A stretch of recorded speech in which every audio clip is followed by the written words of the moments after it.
मुंसिफ news 24/7 की आज की टॉप हेडलाइंस। गुज़िश्ता 4 दिनों से वक्फा लेने के बाद बारिश एक बार फिर शुरू हो गई। गुज़िश्ता रात तेलंगाना के आसिफाबाद और कागजनगर इलाकों में बारिश हुई, जबकि आज जिले के तमाम मंडलों में बारिश का सिलसिला जारी बताया गया है। पिछले 4 दिनों से जिले आसिफाबाद में शदीद गर्मी का राज था, ताहम आज की बारिश से मौसम खुशगवार और ठंडा रहा।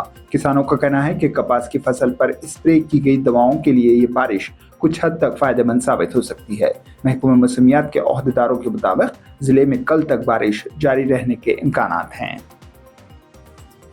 तेलंगाना की अपोजिशन बीआरएस की जानिब से हैदराबाद में होर्डिंग्स लगाए गए हैं, जिसमें इल्जाम लगाया गया है कि कांग्रेस हुकूमत में ए से जेड तक बदउनवानियां हैं। इन होर्डिंग्स में दावा किया गया है कि वज़ीर आला रेवंत रेड्डी की क़यादत में जारी हुकूमत में सरकारी कॉन्ट्रैक्ट सिर्फ उनके खानदान और करीबी रिश्तेदारों को दिए जा रहे हैं और इन पर भारी कमीशन भी वसूल किया जा रहा है। ये होर्डिंग्स जुबली बस स्टॉप के करीब भारत राष्ट्र समिति बीआरएस के रहनुमाओं की जानिब से नस्ब किए गए हैं। हैदराबाद के सनत नगर के जंगलवाड़ा इलाके में वाक़ डाइवर्डाइन इंडस्ट्रीज में जुमेरात की सुबह शदीद आग लगी।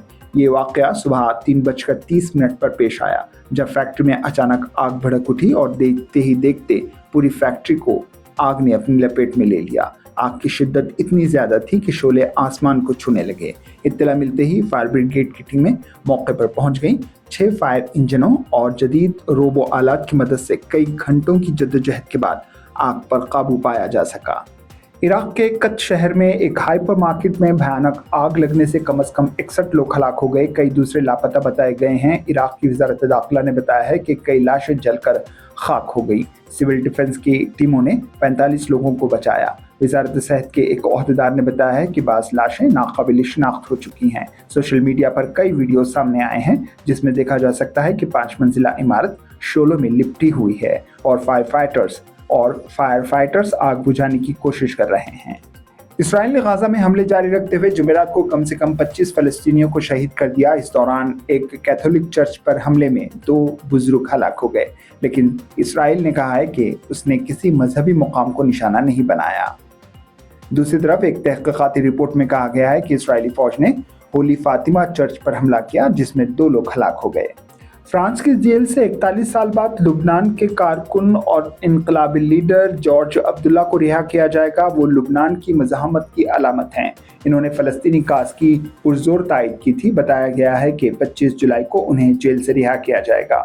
पेरिस में लुबनान का सिफारतखाना जॉर्ज इब्राहिम अब्दुल्ला की रिहाई और वापसी के इंतजाम कर रहा है। पाकिस्तान के पंजाब में बारिश से तबाही का सिलसिला जारी है। पिछले 24 घंटों में 63 लोगों की मौत हुई है।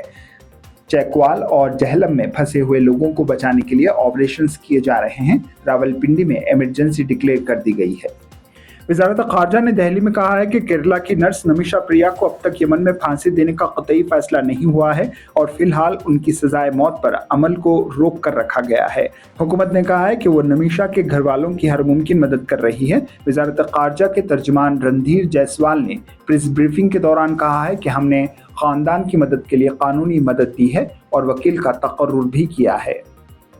सदर मजलिस बैरिस्टर असदुद्दीन अवैसी ने कहा है कि जम्मू कश्मीर के लेफ्टिनेंट जनरल मनोज सिन्हा को मुस्ताफ़ी हो जाना चाहिए, जिन्होंने पहलगाम दहशतगर्द हमले में सिक्योरिटी कोताही की जिम्मेदारी कबूल की है। महाराष्ट्र के नांदेड़ में मीडिया से बात करते हुए इन्होंने कहा है कि वो 21 जुलाई से शुरू होने वाले पार्लियामेंट के मानसून सेशन में इस सिलसिले में मोदी हुकूमत से जवाब मांगेंगे।